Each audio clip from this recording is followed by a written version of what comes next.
the shooting range. In this episode, the Emden, a light cruiser that sailed every sea. How to easily switch from Aviation AB to RB, we know how. Hotline, the developers answer questions that you've left in the comments. But first, let's start with greeting the OBT of the fleet and telling you what's new in their damage model.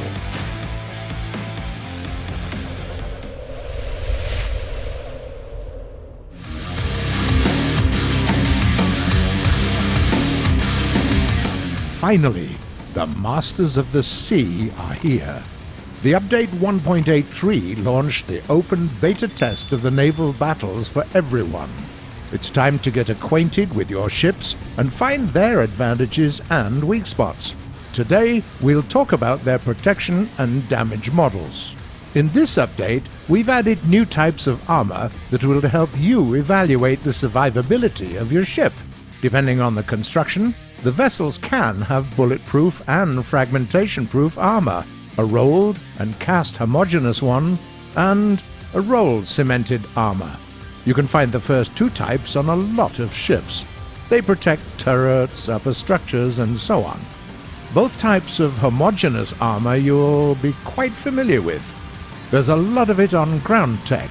As for the ships, here you'll find it around cabins and ammunition rooms. It can also be a part of an armor belt or an armored citadel here and there. As for the rolled cemented armor, for now you can only find it on light cruisers. For example, on this Soviet beauty that goes by the name of Krasny Kavkaz, this armor is used in the belt armor and around the conning tower. The rest of the external modules of the ship are a lot less protected. Artillery, upper structures, torpedo launchers, and other deck-based components are now more vulnerable to explosions, shards, and direct hits. And as for the open artillery decks and light turrets, now you can break them even with a machine gun. Regarding the internal models, they can also be harmed by explosions, kinetic damage, shards, and fire, but in a different way. For example, the boiler compartments suffer from direct hits and shards, and the controls are more vulnerable to explosions. The engines, transmissions, and ammunition rooms break if the compartment they're in is flooded, though you can fix it by pumping the water out. The sections occupied by the crew will suffer from explosions and shards much more than from AP rounds penetrating the whole vessel without inflicting internal damage. Also, these sections, if situated beneath the deck, can have fragmentation-proof blankets and screens that prevent shards from harming the crew, depending on the thickness of the blankets and the damage power of the fragments. Not only that, but we've recalculated the amount of explosive damage that should one-shot an entire ship. Now, this number depends on the type and size of each target.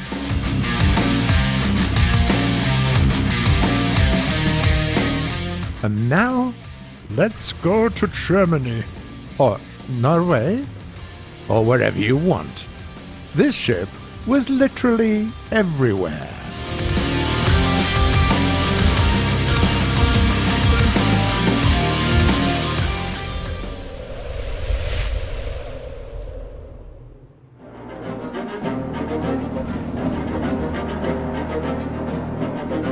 The Emden light cruiser, built in 1925, was named after its famous predecessor of World War I era. That Emden, the glorious original, became one of the most infamous and successful of Kaiser's raiders. It managed to sink a total of 23 merchant ships and a Russian-protected cruiser to boot. The ship almost paralyzed all sea trade in the Indian Ocean, and in doing so, royally teed off literally half of His Majesty's fleet. Of course, the rascal, no matter how magnificent, couldn't have evaded capture forever. The Emden Senior, cornered and outnumbered, went down fighting, like an exemplar of Kaiser's fleet should. However, the only memory of it on our Emden, the Emden 3, was a symbolic iron cross on its nose. The Emden III became the first German-manufactured warship made after its defeat in World War I. Jutta von Müller, the widow of the original Emden's captain, became its godmother. She was also the one to shatter that symbolic bottle of champagne on the ship's hull. The passage of time left its mark. The light cruiser had changed dramatically. The Emden that slid down the slipway in 1925 and the one that followed in its footsteps in 1945 and into our game are essentially two completely different vessels. This ship has tried so many outfits, torpedo launchers, radio stations, engines, and armaments that surely even Frau von Müller would hardly have recognized her godchild. The story of its foreign adventures began right after it was taken into service, and it was as long as our planet's equator. Between wars, the Emden literally went round the globe. One can hardly remember a port it didn't visit, serving as a training ship and carrying both rookies and old sea dogs. Nagasaki, Colombo, Manila, Cagliari, Nanjing, Port Said, Kingston, Amsterdam, Istanbul. It was everywhere. Twice at the Cocos Islands, where its famous older brother fought for the last time. The Emden made 8 long voyages and even took part in the Spanish Civil War, though keeping its distance from actual battles. It met the beginning of World War II in Wilhelmshaven port, but alas, the good old German fortifications didn't help it that much. Already on September the 4th, the Emden was being bombarded by His Majesty's Air Force. Although the Brits didn't specifically target it, they were actually looking for the Admiral Hipper heavy cruiser. 4 out of 5 Blenheim Mark IVs didn't hit their target. The 5th, however, was put down by an eagle-eyed 20mm cannon gunner. The pilot lost control of the plane and crashed into the ship, killing 29 and injuring 30 sailors. Oh, and the pilot's surname was, ta-da, Emden. That's dark. Bitter, even. During the war, the Emden alternated between combat duties and servitude as a training ship.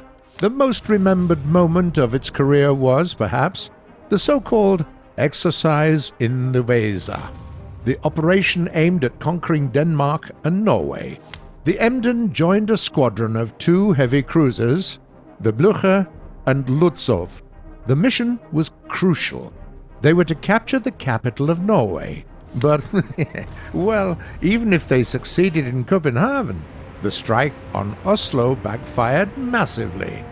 When the Blücher, which led the squadron, squeezed into the narrow Drobak Channel, the Norwegians greeted the guest with an insane crossfire barrage of shore station cannons. The Lutzow and the Emden, trailing behind the Blücher, were trapped. The bottleneck behind them prevented the ships from turning or navigating around their comrade ahead. They had only one solution left. Both cruisers, the light and the heavy one, began backpedaling, while watching the Blücher turning into a smoldering mountain of scrap. In the end, the German military command entrusted the attack on Oslo to airborne troops. On January the 23rd, 1945, the Emden's quiet service was disturbed once again. The Soviets were rapidly approaching Königsberg, only 40 kilometers between them and the full city of civilians. The Emden took German refugees, but the ship couldn't sail on its own.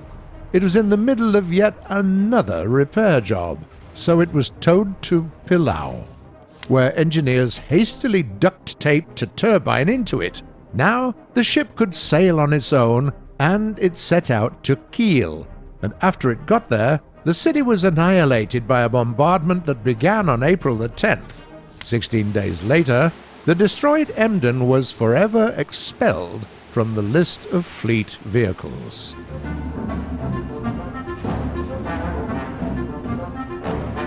How to ease yourself into realistic battles after playing in arcade? Especially without any unnecessary hassle and worries? Well, let's talk about it. The aviation battles will serve as a perfect example.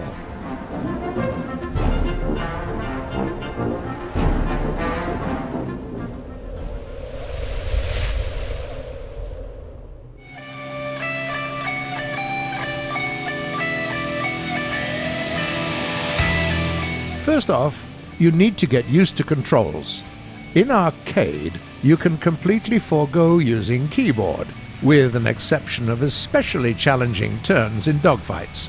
In realistic battles, however, it's strongly recommended to use two input devices if you want to optimize your movement to a T.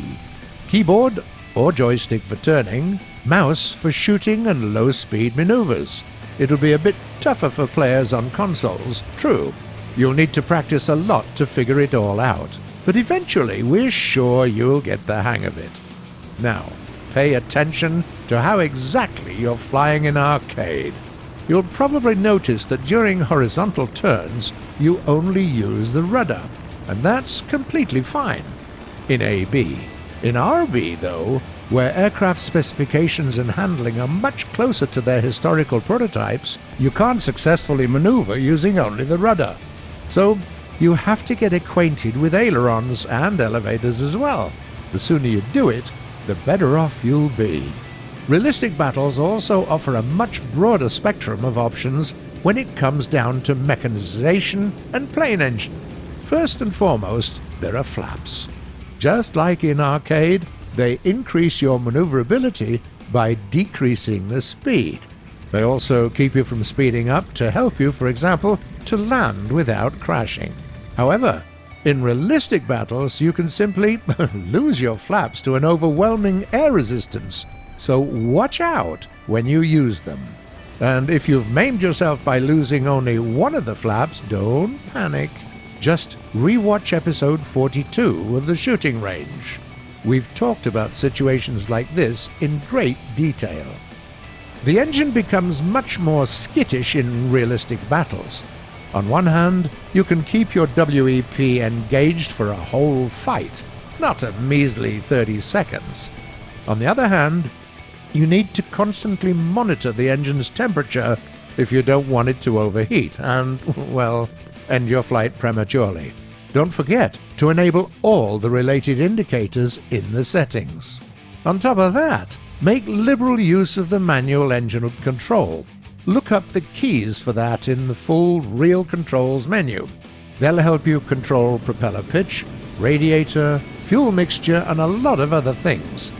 They're all infinitely useful if someone damages your engine, if it's on the verge of breaking down, or you're flying very high.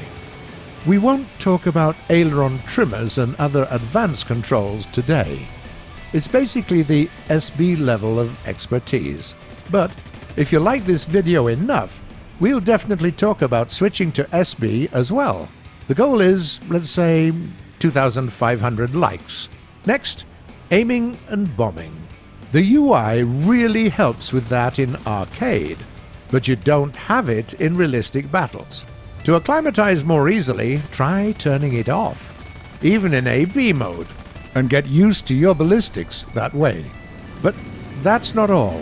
In RB, there are no maps for domination and capturing airfields, because firstly, air domination in RB is just too important to make it a separate goal, and secondly, each team has its own airfield here. You'll get intimately familiar with yours. This is where every fight starts and, in some cases, ends. You'll be visiting it for repairs, and surprise, in realistic battles, you don't restock your ammunition automatically. If you got no ammo or no fuel, you'll need to head down to an airfield. In the second case, you'll only be able to pray that your altitude would suffice and just, quote, soar, like a leaf from the wind. To top that off, don't forget, there are ground vehicles in realistic battles for all U-strike aircraft pilots.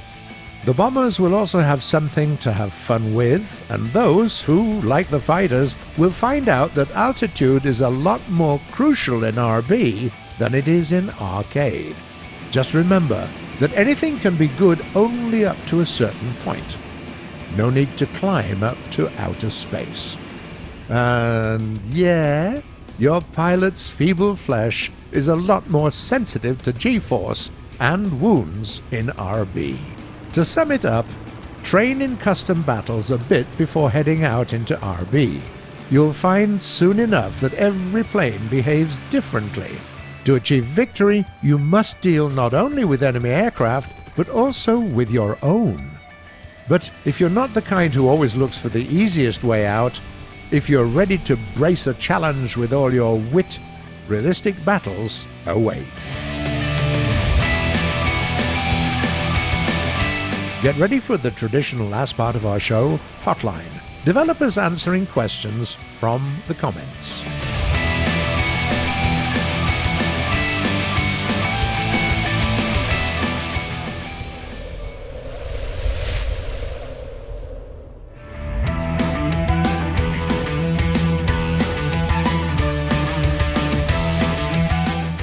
The first question comes from a user called Vincent Benot.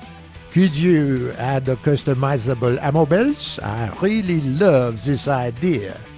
Hi there. We've actually answered this a lot, but it's been a while since we've done it in this show. We're completely satisfied with the choice of the bullets for the planes and ground automatic guns.